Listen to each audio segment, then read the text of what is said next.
Thank you, everybody, for joining. Thanks especially to our guests today, our experts from around the Inland Empire, from our own CSUSB campus here. These events are really something that I look forward to every year because they're so much fun. It's fun to catch up with alumni. It's fun to catch up with friends like Jim and Peg Hill that I've worked with over the years. Of course, my colleagues like Michael Karp and Michelle Lorimer, and alumni like Hannah Knight and Alex Ponce, who are both now teaching in the region. While we're waiting for a couple of our guests to join, can I ask Jim and Peg just to say hello and give some opening remarks? Um, just a quick introduction and anything that you'd like to share. This is our future history teacher information panel, and so some of the folks joining are going to be interested in that. Sure. First, I want to say that it's really impressive the huge program you guys have set up to tell kids who are history majors all kinds of possibilities for their future and all those career options that you have organized and present. I think that's really, really great. Um, Peg and I have been teaching and being administrators um, for a long time. I think at least if you put it together, probably about 90 years worth. Okay. Um, Well, that's yeah, awful. that's really true. It's bad enough as it is. Yeah, right. Yeah, we started teaching when we were four. So anyway, my particular perspective is going to be based on the fact that I taught it and it was an administrator for 35 years at three different high schools, but more significantly for this group, for 10 years I was at Cal State San Bernardino in the College of Ed, and I was working in the administrative credential program, people who were already teaching who wanted to be administrators. I was trying to talk them out of that. And the point there was I was in charge of field work for administrative wannabes as well as intern administrators. So each year I must have visited between 40 and 50 schools in our two counties, Riverside, San Bernardino County, even down to a little place called Holtville, which is a suburb of Calexico, believe it or not. Anyway, I have talked to principals. Almost all of my meetings were with principals. So I'm going to share some things about how administrators look at the hiring process, what they want That based on sounds, sorry the to jump in, conversation. Jim. Yeah.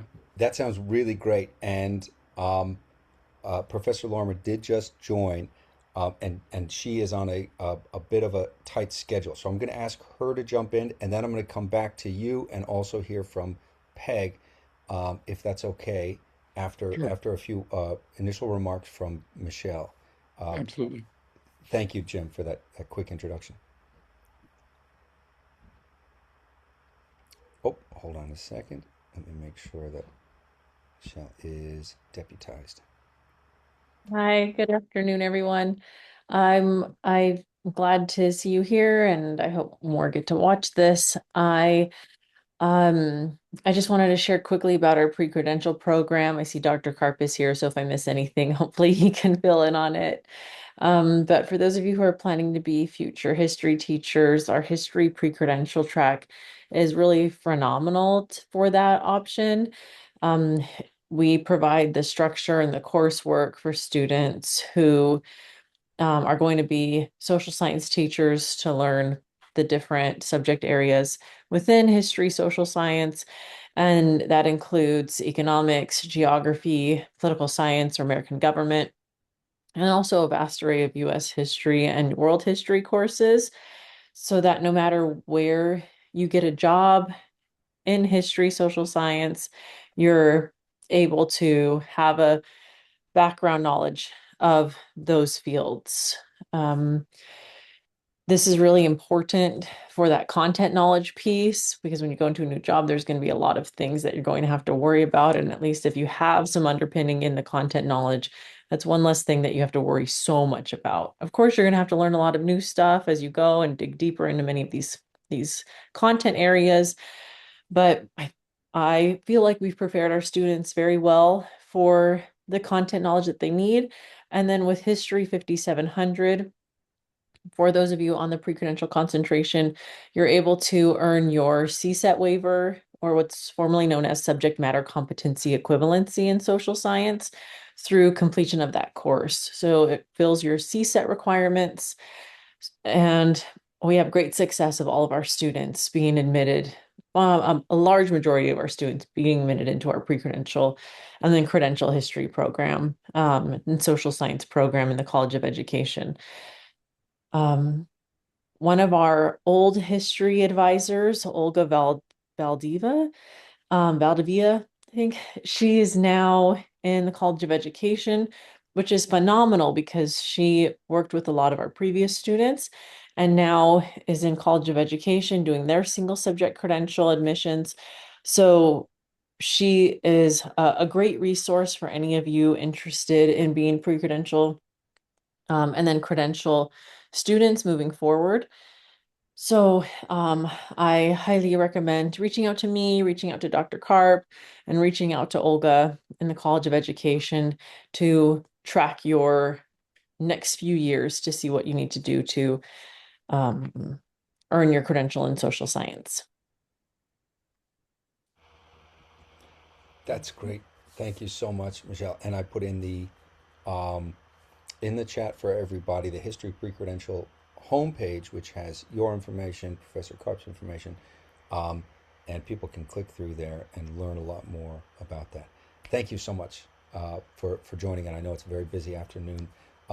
Can we toss over um, to Peg to say a quick hello, and then over to Michael Karp, and then Hannah Knight. Does that sound okay for everybody? All right. I guess so. Yeah, go ahead and introduce. Yeah. Well, I have been in the working with students and with administrators and with teachers on great spots. And there's so much that happens at the high school level.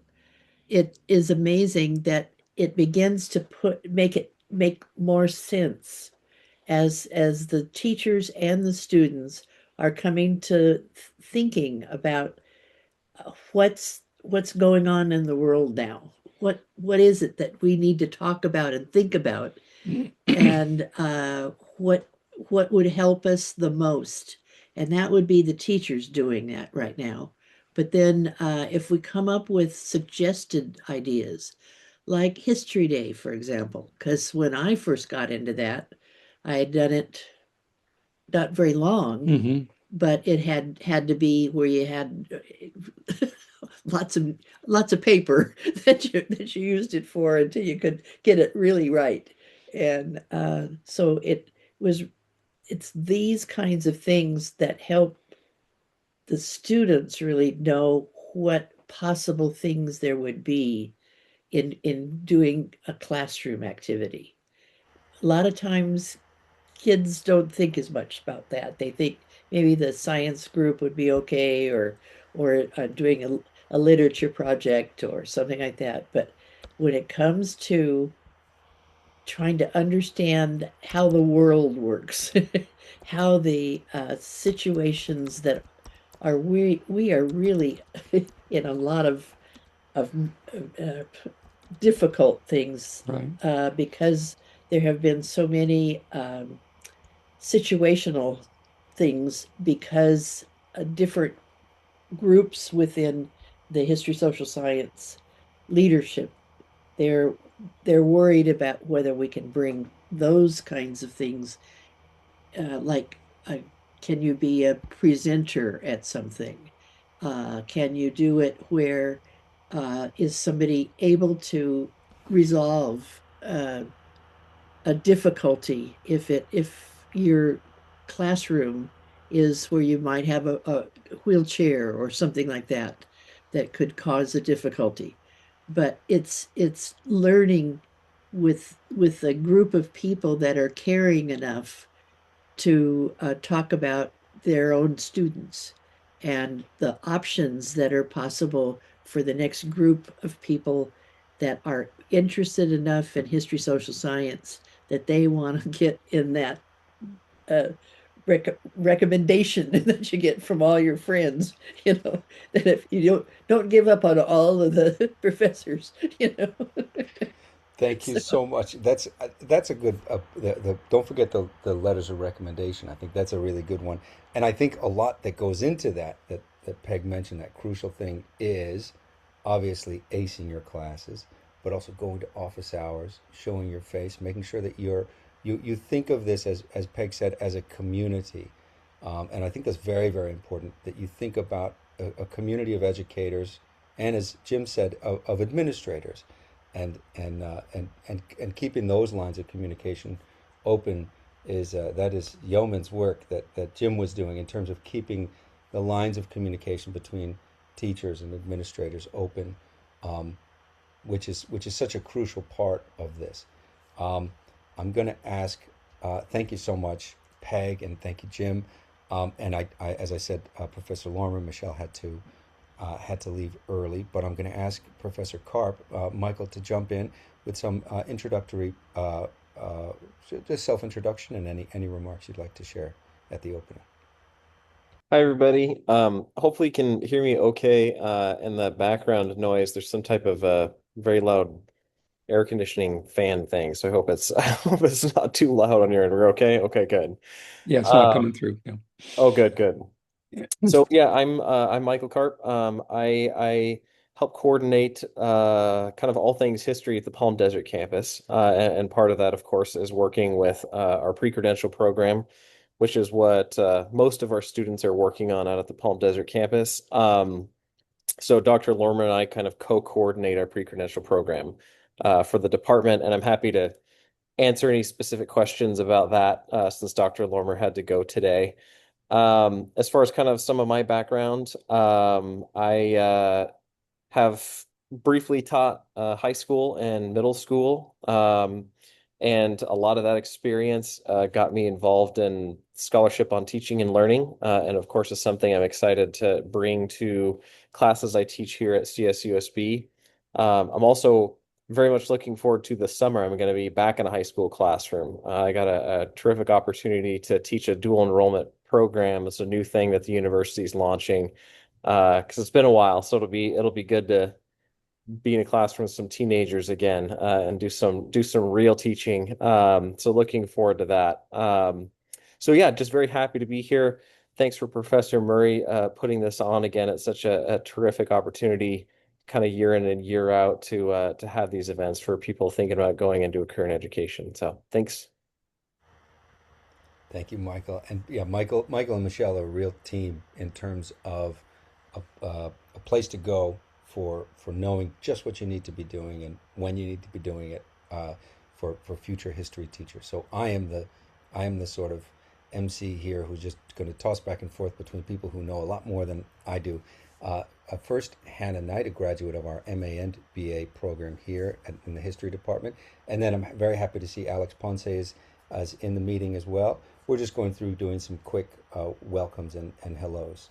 Hannah, please jump in. So I'll do just a quick background on myself. So yes, I am an alumni of Cal State San Bernardino, both bachelor's and master's in history. I teach at Rialto High School. I am the co-chair of the social science department. I'm the AVID coordinator. I teach AP World History, AVID 11, and AP African American Studies. So I've got a packed schedule.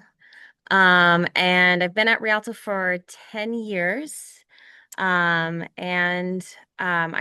I know we'll do more later, but I guess my number one piece of advice of, becoming a history teacher is get involved.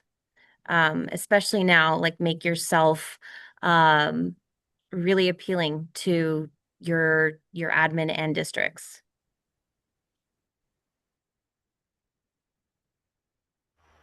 That's great. Great advice, Hannah. And I did share the Peg mentioned History Day. That's also something that Professor Lorimer was deeply involved in. So I think that's that kind of thing, obviously, and being in regular contact with your faculty to learn about those sort of opportunities is great. Okay, over to Alex Ponce, please jump in. All right, thank you, Jeremy. Thank you, Dr. Murray. I apologize for being a little late, a little bit of traffic getting to where I am. But my name is Alex Ponce. I'm also an alumni from Cal State San Bernardino. Graduated 2013 with history, bachelor's at the teaching track, and I went to UCR for my credential. I've been teaching at Riverside STEM Academy and Riverside Unified for 12 years. I teach AP US History. I teach AP US Government, Econ, and Honors World History. So I'm just like Hannah, I'm really packed with a bunch of like different preps too. And I guess we will talk about this later on too, but my new advice for history teachers, I think I echo what Hannah said. Find something that you could really latch onto that's yours at your school. Find something that you can really say sets you apart from other people. And I, as an added to that too, is just like Hannah is co-chair of her social science department, try to find a way to get involved with your leadership at school as much as possible, especially if it's interdisciplinary. Make good friends with the English teachers, the science teachers, the math teachers, everybody, because they will help you not only just as a first year teacher, but it's good to see how your students are doing from multiple subject areas. If they're struggling in maybe social science, you could definitely talk to their science and math teachers. You know what works for them, what seems to really resonate with how they learn, and that could be really helpful, especially if you're thinking about taking on a more active role in the school's leadership, as opposed to, I mean, not as opposed to, but in addition to just to teaching too, because teaching is already great enough.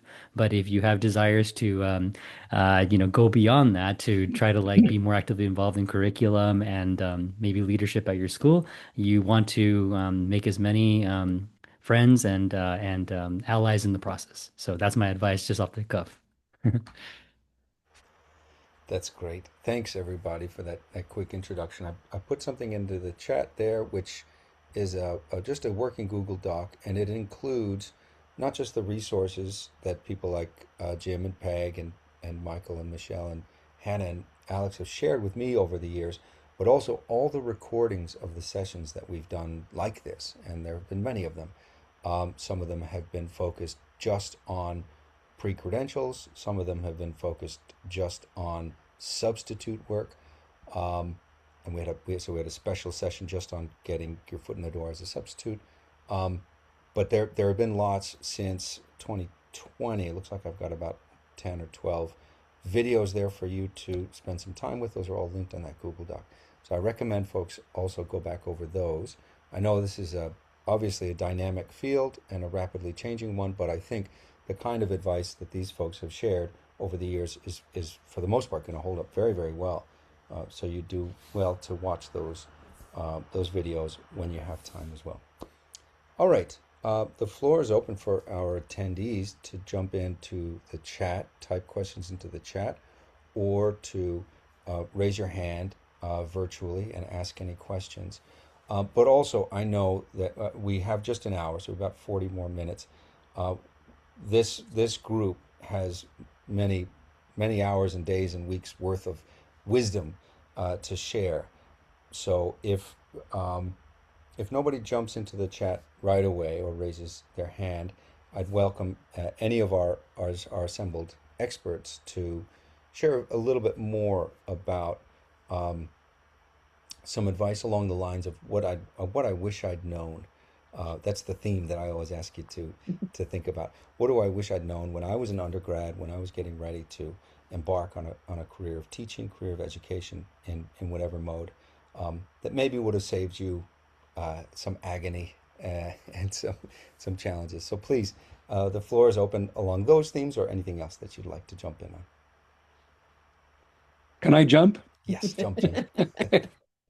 All right. In all those conversations I had over the years with school administrators, the first thing I would point out is that generally speaking, principals are not that concerned with your academic history achievement as students. What they want to see are people who are enthusiastic, who are chargers, who communicate they care about kids. That's the kind of thing they want to see. And when you wind up going to an interview to be interviewed for position, okay, you need to have done a number of things first.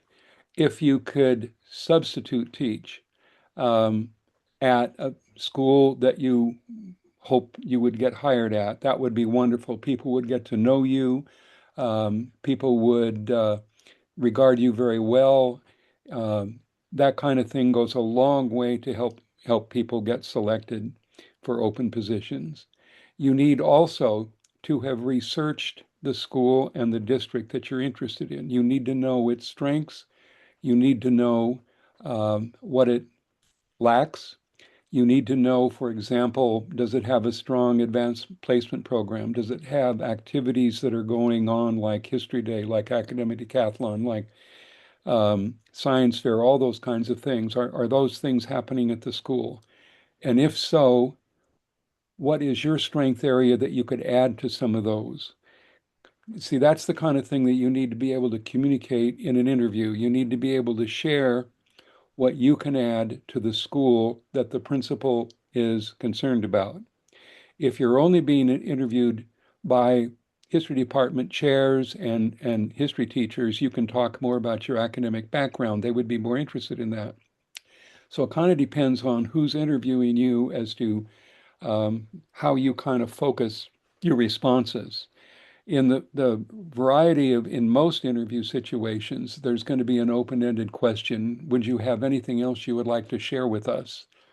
Bingo. This is where you go and you are talking about those kinds of things that through your studies you can add to the school program. Maybe you did tutoring for kids in AP classes. Maybe you did tutoring for AVID. Most schools now have some kind of AVID program.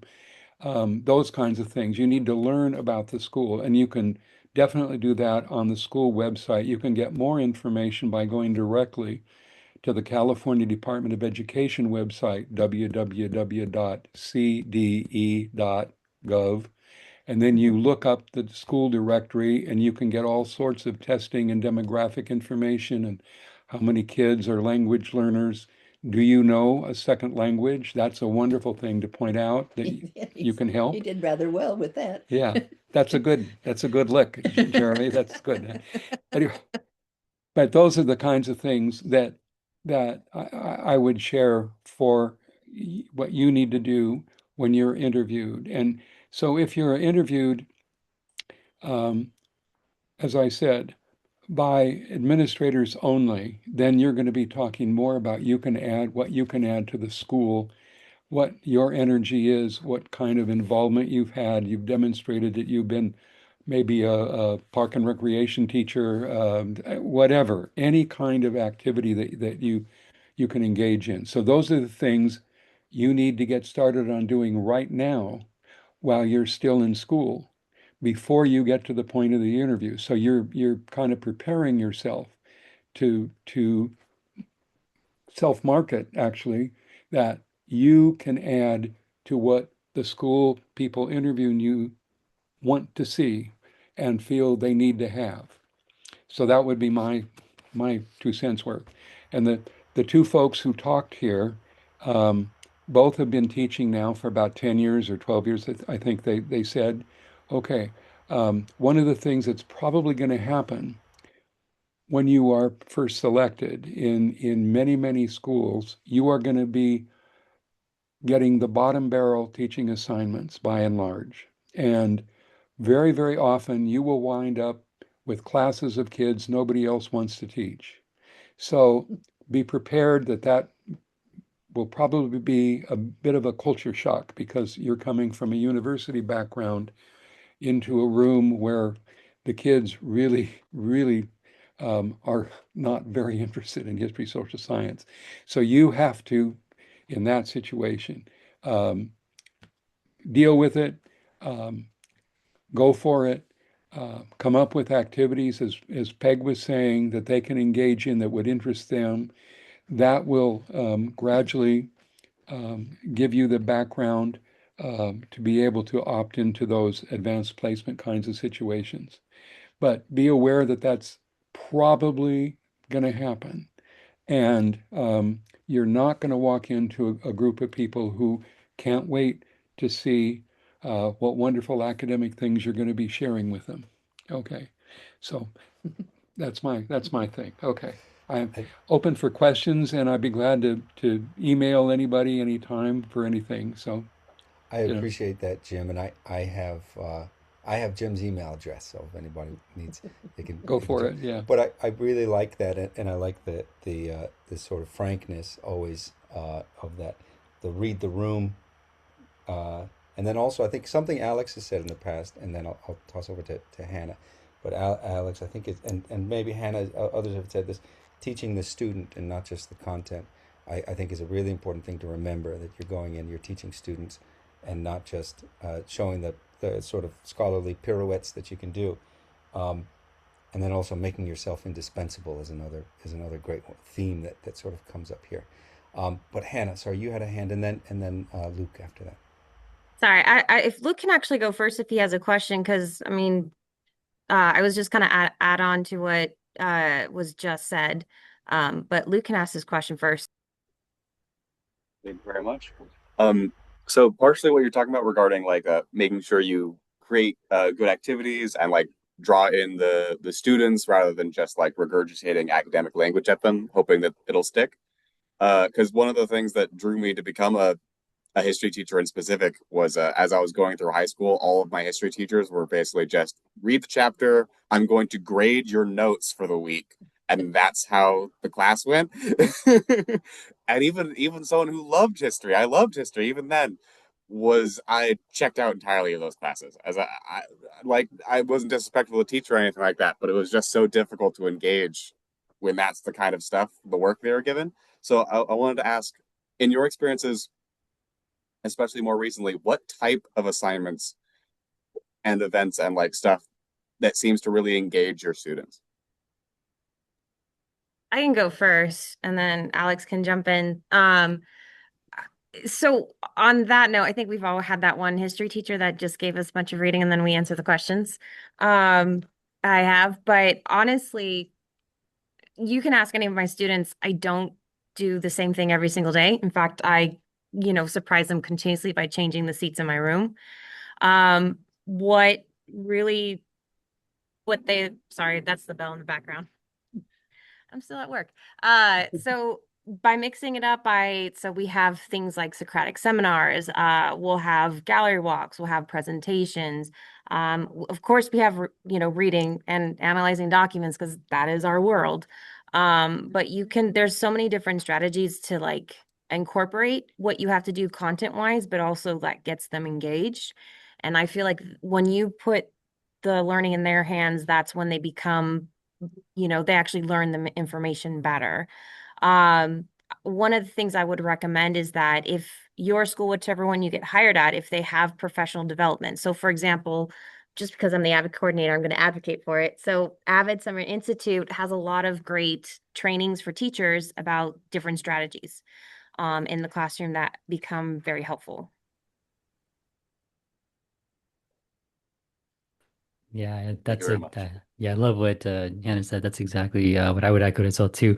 Often when it comes to activities in class, what I often think about is, all right, so what is the objective? Like, are we trying to understand two things in comparison to each other? Or are we trying to understand the cause of something? And that usually is what guides what I decide to do as an activity. So just like Hannah, I mean, I do Socratic seminars. I do things that are more project based, and often I just do some very tried and true methods that are, okay, here are some documents we're going to look at with some guiding questions, and then in the end we answer some kind of a big essential question. But the key here is what we learned in our program a long time ago, just like backward design, or universal design for learning. It's UDL.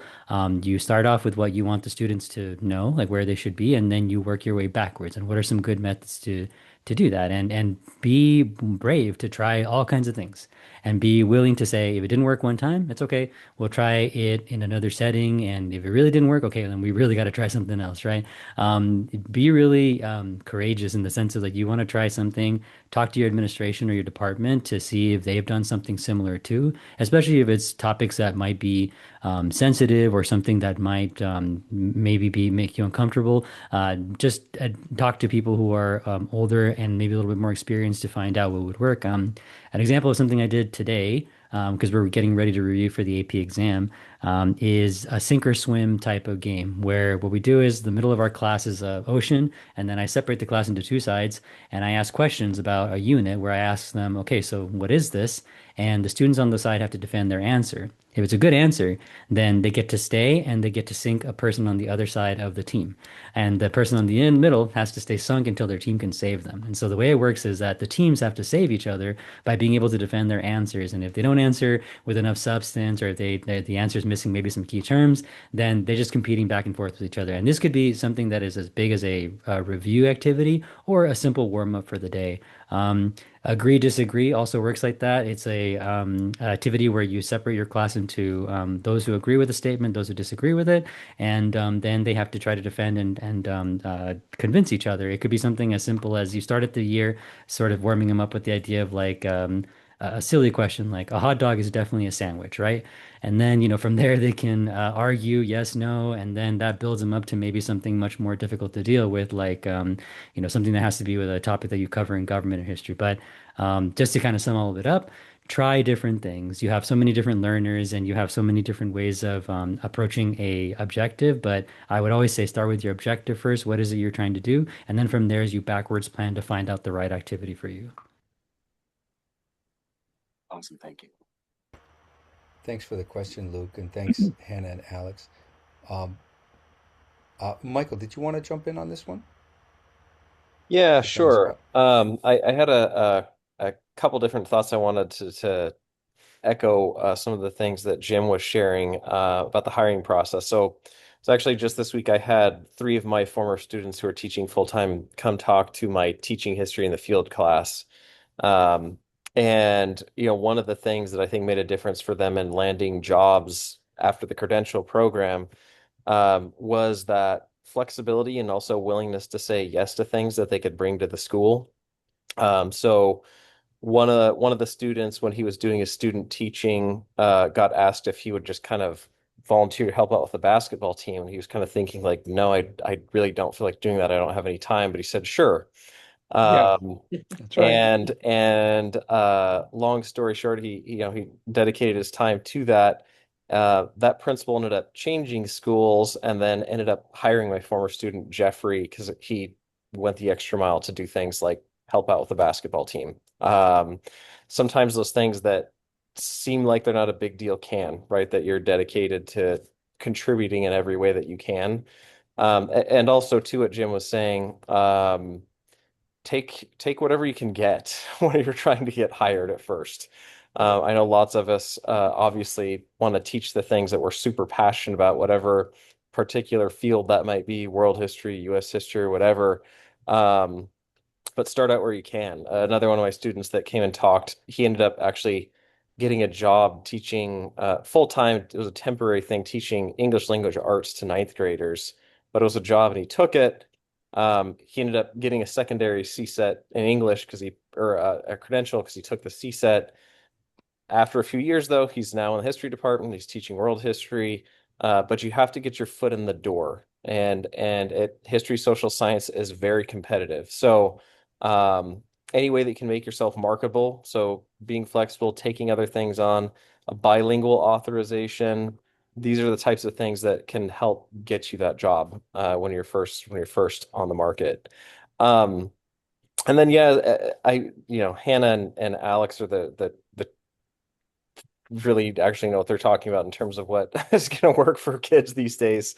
But I would definitely, in my much shorter experience teaching, echo everything that they said about trying different things. I mean, one thing I think I would add that I had to learn is you try a bunch of stuff, but you also have to teach in ways that are authentic to you. So you might see things that other teachers do that like, wow, that looks really cool, and you try it and it like falls flat or it doesn't work, or you feel weird trying to do it as the teacher. And that's okay. You can try it again to see if maybe it was just a bad day or whatever. But also, I would just say try out lots of stuff, do all kinds of different assignments and project-based learning type stuff with your students as well. But then also just do those things that are authentic to you. And I think you can kind of tell how the class goes. You can kind of feel it in your gut, I think, to an extent as well. Um, but I'd also add that And that was one of the things that I learned, like when I was working with my master teacher, working on my credential, he kind of well, not kind of. He was a great teacher, but he ran his classroom kind of like the military. Everybody sat down, they're quiet, and they did their work, and it worked for him. Did not work for me at all. And so I learned great classroom management strategies for him, but it's not simply how. That's just not how I teach. And I would also add, and I'm kind of joking but serious, and Alex made me think of it. Teenagers love to argue. So if you have class activities where you have agree, disagree, or anything where they have to try to substantiate an argument, I was always amazed at how it could be something that I would think they wouldn't care about at all. But if they got to argue with each other about it, you can get buy-in lots of times. This is great. As always, this is such a, it's so nice for me to hear from you all because these are such um, sort of maxims of great teaching and things, sort of touchstones and things to remember. Um, my brother teaches back in New York at the seventh grade level, and a lot of the things I'm hearing are things that he's told me as well.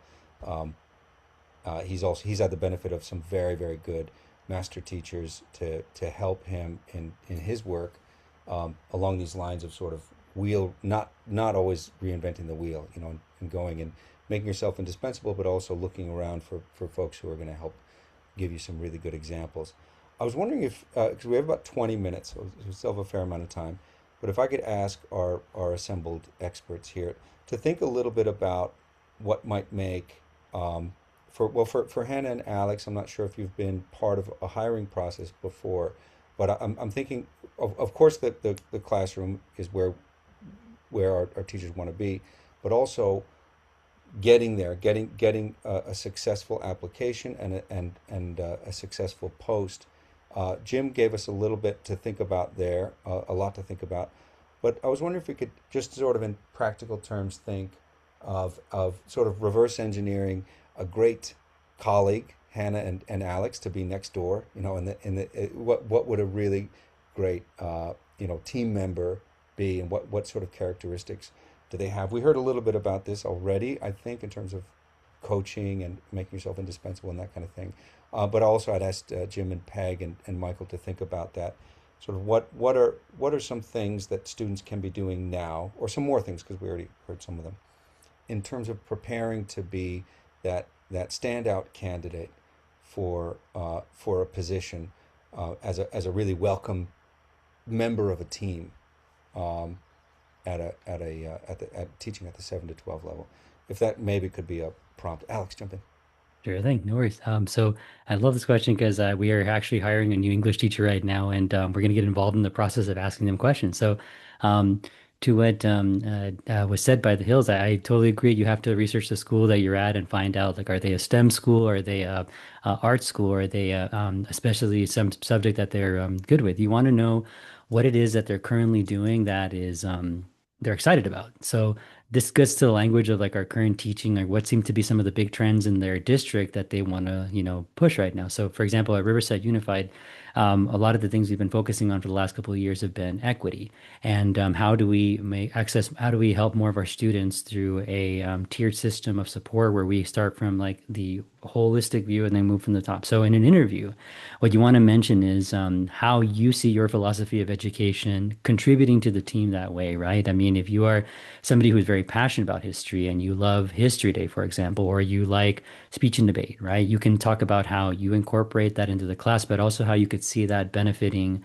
the science department and how you can see it benefiting the English department, or how you are excited about working in a interdisciplinary way with other departments too. One of the things that Hannah knows this as well too. Like, there's a lot of buzzwords in education and alphabet soup of things that we're fed all the time about like PBL this, UDL that, and it's just like a bunch of stuff that you hear.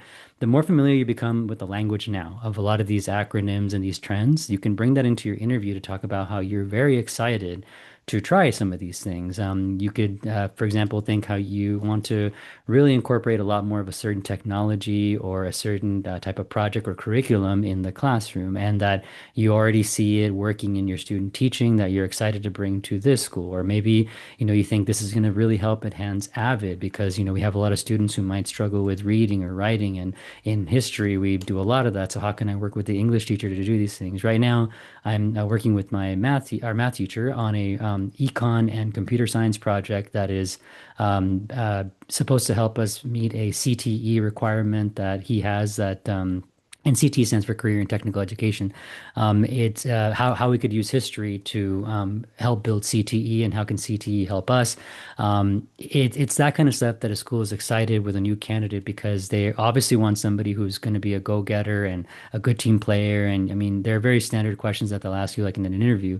But I think what could set a candidate apart is say, what could I bring to the table that I'm very excited about to showcase in my classroom and bring it to my other departments and get ready to start on some project and excited to work with other teachers, especially cross-curricular and interdisciplinary to make you stand out. So that's one of the things that we're definitely going to look for in our English teachers interview. We want to know because they're coming to a STEM school.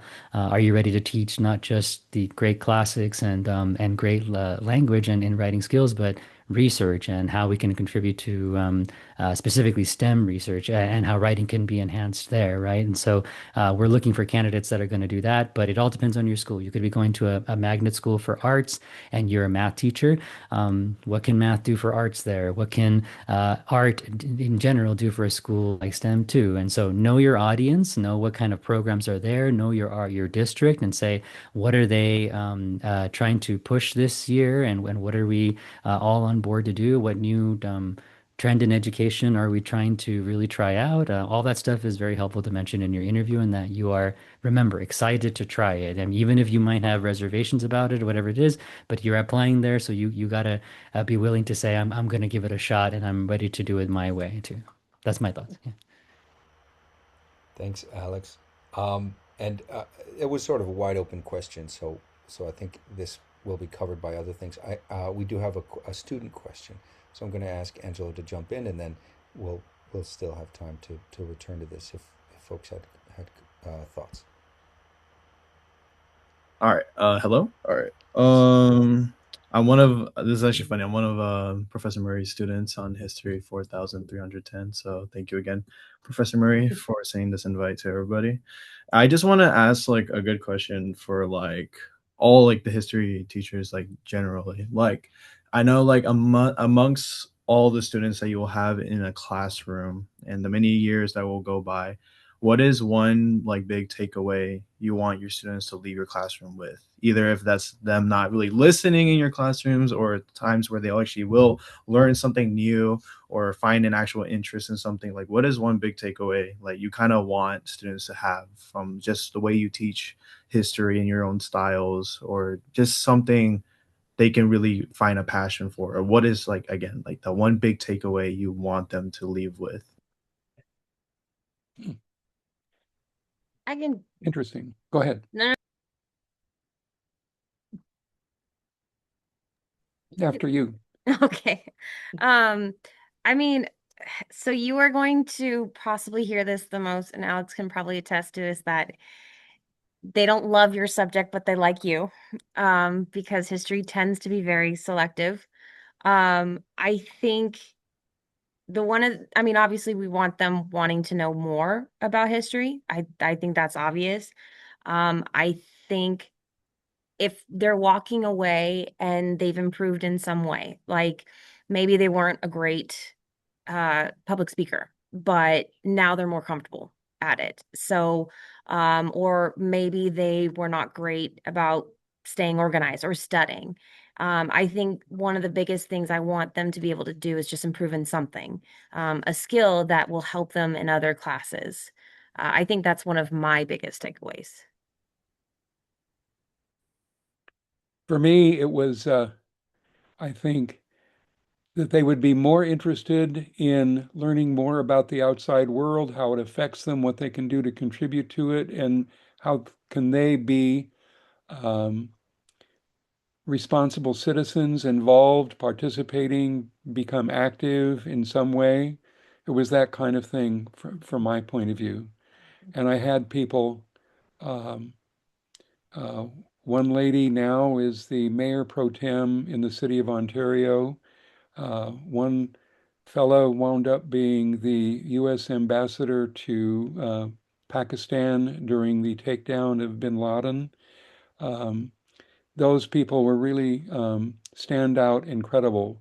But what I really like was that to see kids become more involved and more knowledgeable and more interested in being able to critically evaluate the information that they're bombarded with. Yeah, I would uh, similar. I've always wanted students to leave um, with the mindset that they should ask questions. They should question things that they read. They should question media that they consume. That was a big one for me, and tried to structure a lot of, and still do at my college classes as well, structure a lot of my curriculum around that. Um, and one of the things too,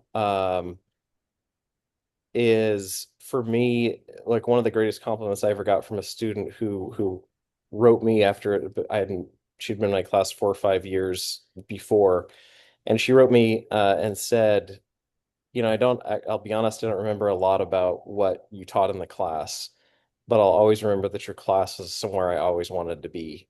And that was a huge compliment for me, that the classroom that I had with that student was a safe space. It was a place that she felt comfortable.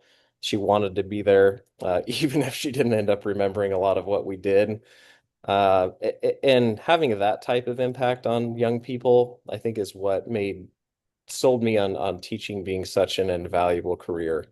Or another student who emailed me again on like, and he was one of those students that was like a problem every single day. Like every time sixth period rolled around, it was like, oh man, he's going to be in there, and what's going to happen today? It was an entire academic year of me dreading sixth period because this one kid.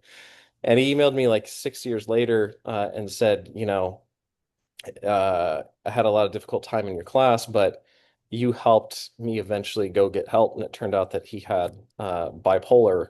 And I spent a lot of time with this kid after school too, trying to help him work through because he had a lot of stuff going on. And was surprised that he emailed me. I had no idea that I had that type of impact on him at all. And teaching's a remarkably challenging, but also rewarding in no other way. I think that you can literally change the course of a person's life in your classroom. And that to me is so much more important than, any particular subject matter type of or even skill set that I might impart to them. So yeah. Yeah, and for me, I still remember this because Jeremy told me this in modern Chinese history class, the second one, the Republican Chinese one. I always remember this. Jeremy said, "History is inquiry. History is inquiry. Period. That's what it is." And I try to impart that on the kids too. Like you got to be curious about everything. So just like Michael Karp said too, tell them, help them question their own media consumption, help them understand why what's going on in the world is relevant to them. One of the things I do in my classes, especially for my older students, is we watch the news on Monday and Friday. We get the beginning of the week and the end of the week. We pick a different station. We pick from all kinds of sides of the, I guess you could say, like political spectrum, and we watch a 10-minute clip.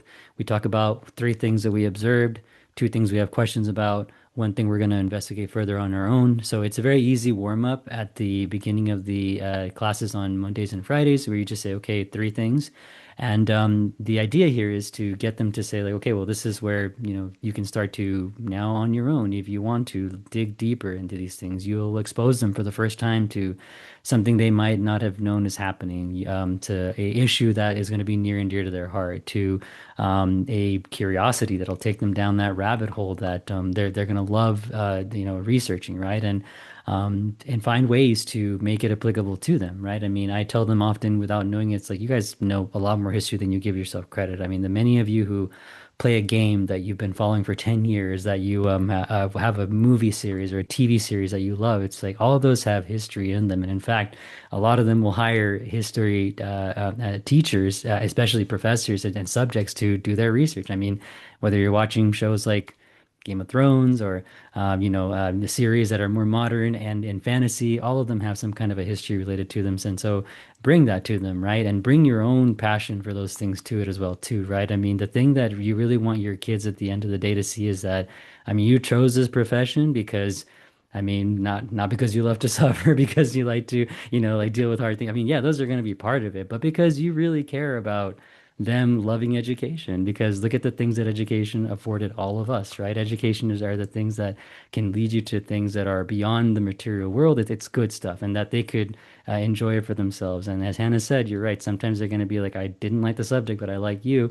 And that often emanates from you showing them that, you really care about something, whatever it is, like this music, this particular movement in art, whatever it might be, right? Just show that passion, and it gives them hope, and in ways you might not even know. Just like Michael said, like a couple of years from now, they'll email you, they'll tell you like, hey, I was having a rough time, and you may not have known it, but you had a big impact in my life. So show them the passion, help them become inquirers, and basically remember that it's you who's guiding them through the entire thing. That's what's going to be what's stuck with them forever. I always love these sessions because I get such distilled wisdom. We know we only have an hour, so all these really great ideas bounce around. I'm glad that I record them and can share them with students later. Um, we have a few minutes later, but thanks, Alex, for that shout out. I do always return to inquiry and sort of latching on to things with your mind, whether it's a popular film, like you say, or a Super Bowl commercial, or something or a stop sign. You never read anything the same again. Stop signs you have to take very seriously, but that everything else, yeah, you can engage with it actively. But I also think, and with Michael's point, and um, Michael's point about something maybe not happening in the way that you think it's happening, that happens in every classroom. I think you that was I think Ira Glass described This American Life that way, where every story in This American Life is the main figure that goes along and they think something is happening and then something else happens, and that's the dramatic turn. And I think we find that a lot in the classroom, especially in really meaningful interactions with students, um, where we're pretty sure we know what's going on, and then something else happens. And we are definitely lifelong learners as history teachers. Um, and I saw Angelo's note there, sort of some other instructors catching strays a little bit. But he's talking about how great history. I'll just say how great his high school history teachers were. But put a very funny note about also not necessarily remembering the content of the classes, but definitely remembering the instruction, and definitely I think, as again, as Michael said, and Hannah, um, the care, and I think that's very, very important. These are all things that can sustain an educator throughout an entire career. Um, the kind of dedication to the work and to the care that's involved in the work.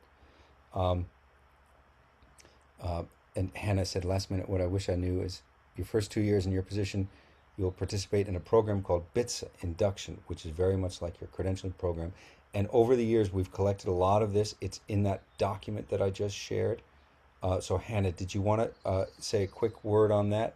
Yeah, just because I mean, it was one thing I never knew about until I got hired.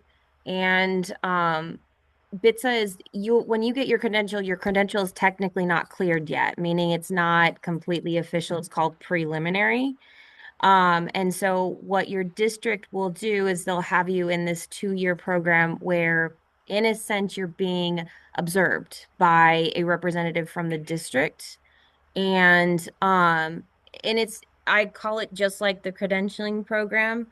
Um, because you're pretty much doing the same thing. You have to do lesson plans, you have to be connecting it to the standards. So it's partially the reason why I say that it's okay not to take on too much your first 2 years. So don't try to do all of the extra classes and extra coaching and everything like that because it's not hard. It's just a lot of time consuming documents that you'll have to do. Yeah, can I add one thing to that too? Yeah, so yeah, Hannah is absolutely right. And just as an extra added thing, if you do go through some induction program that is connected to a like extended learning opportunity, I didn't learn this till way later, but you could actually use that as part of like getting units towards your post bachelor's for payment.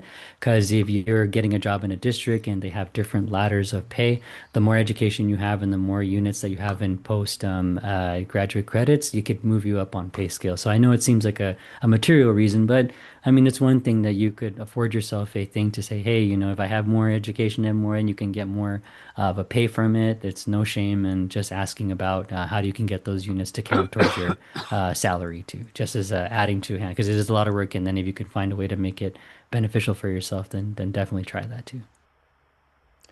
That's great. Really, I love the mix of sort of big philosophical picture and also these really detailed notes here. Sort of what I wish I'd known. Don't forget about this. And in the document that I have there, I've benefited from a lot of materials that Hannah has shared on the bits of process and other aspects of what you need to know. You really concrete things that you need to know about the credentialing process. It is not unknowable, but there is a lot to know. And you have Professor Karp had to jump off early, as did Professor Lorimer.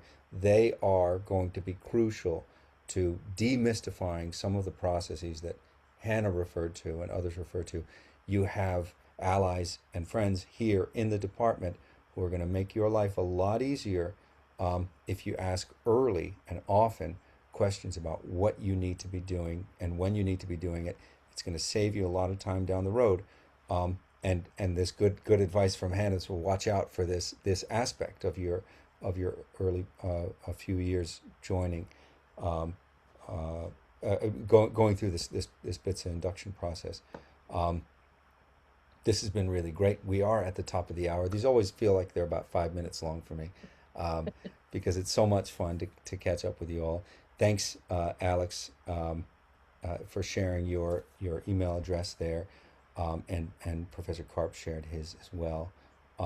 And I know where to find the rest of these guys if people have questions. And thanks, Hannah.